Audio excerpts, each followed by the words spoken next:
How do you get organized and focused to get more writing done? Hi, my name is Shelley Hitz, and I help writers take a step of faith to finally finish your book so you can impact lives. In each of my Ask Shelley episodes, I promise to share at least one thing that will help you write, self-publish, and market your books so that the message of your books can reach more readers.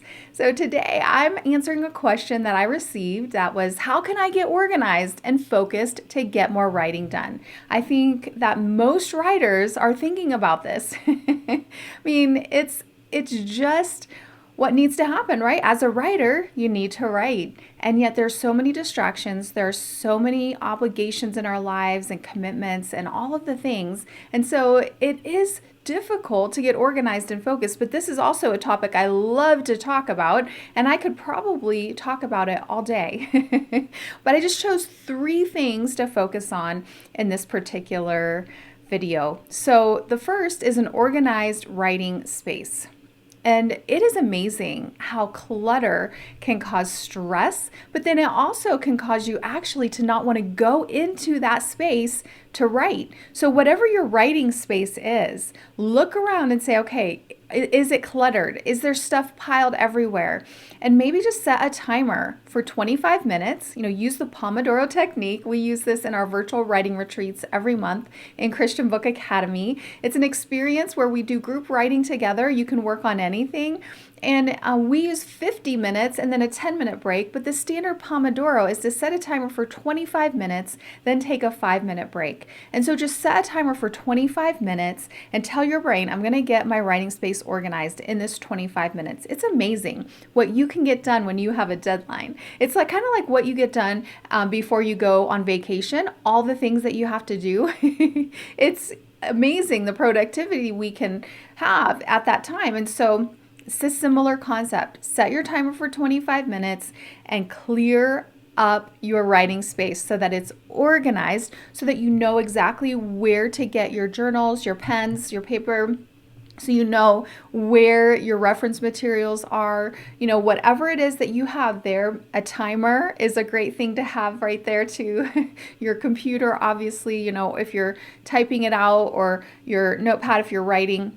But just organize your writing space. It will make a difference. Number 2 is organize your digital files. So I have a video that I created for Christian Book Academy on how I organize my computer files, and it's been a member favorite. And I think it's just because it's so easy as a creative person, as a writer, just to start all these different folders, just to save things in random places, or just dump it all in just one main folder. And I have found that by assigning different things, and having a specific system for which I file my digital files, first of all, I can find them easier, but second of all, it just removes the chaos from, when you sit down to write and then you can't even find your file.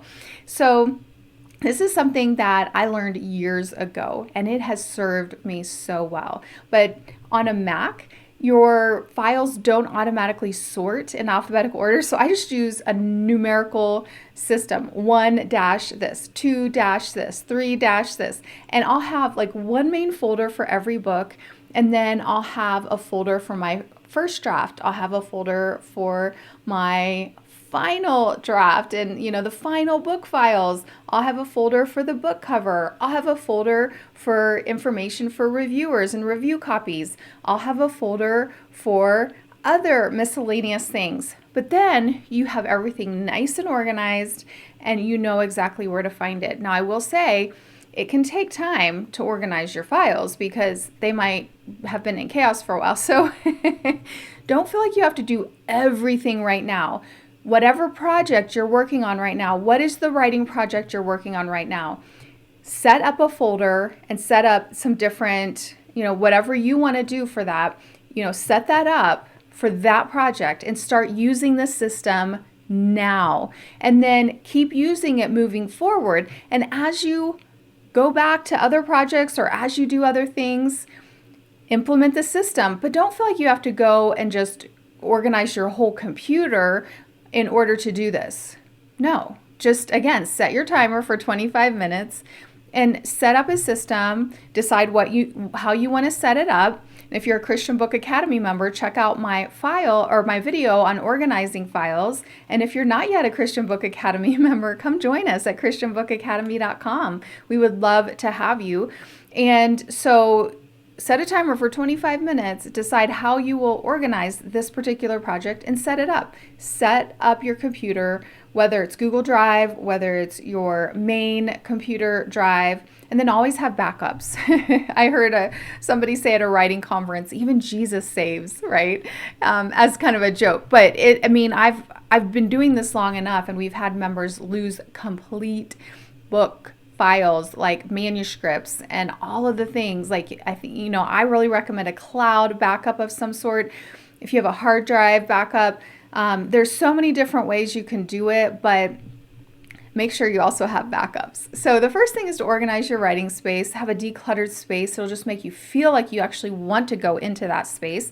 Number 2, organize your digital files. Don't feel like you have to go back and do everything. Just start with this current project so you know right when you get on your computer which folder to click on, where to go, which document to open. It's just going to make everything feel so much easier and more focused. And then the third thing is an organized calendar. And so I want you to look at your calendar right now and look at all of the things that you have on your calendar for this week.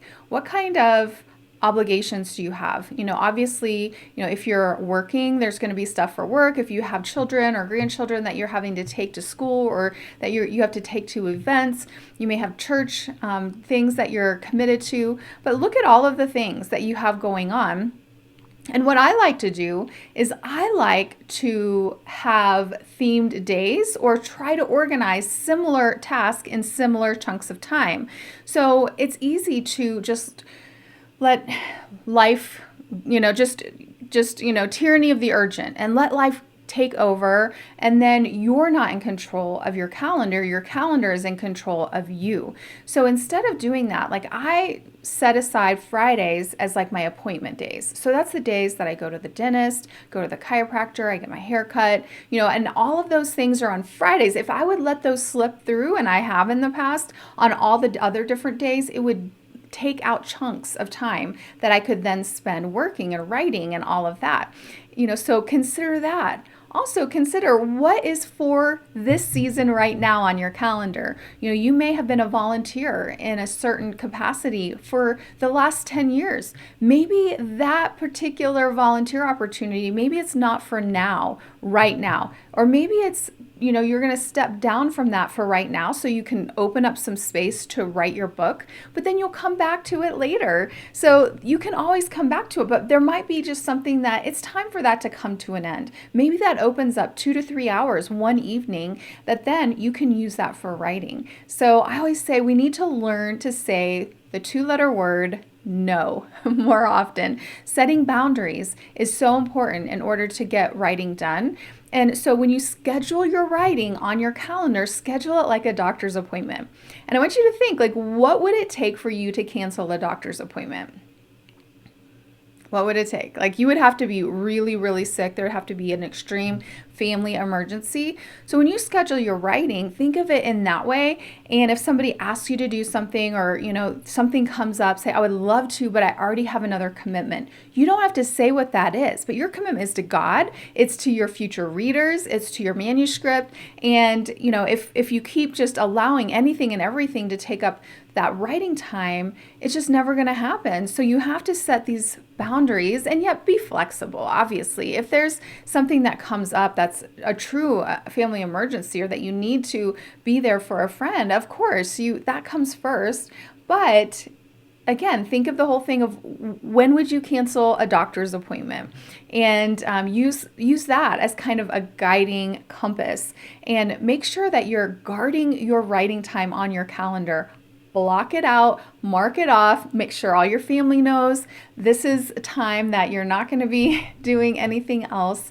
And you can also find time on your calendar. If you're working full time, you can write over your lunch hour. We've had Christian Book Academy members write multiple books over their lunch hours. You could get up 15 minutes earlier and write 15 minutes at the beginning of each day. So there's ways to fit book writing into your life. And I like to say in Christian Book Academy, we help you fit book writing into the nooks and crannies of your life. And so we'd love to have you join us. You can join us at christianbookacademy.com. Every month we have a 15-minute writing challenge, which is a member favorite, and a 2-day virtual writing retreat, which is a group writing session. And our members love these times. They get so productive. They're so focused. And it's because of the accountability, but also the community and the deadlines, right? And so it's just a great way to stay focused and get more writing done. So if that sounds interesting to you, come join us at christianbookacademy.com. We would love to help you fit the book writing into the nooks and crannies of your life.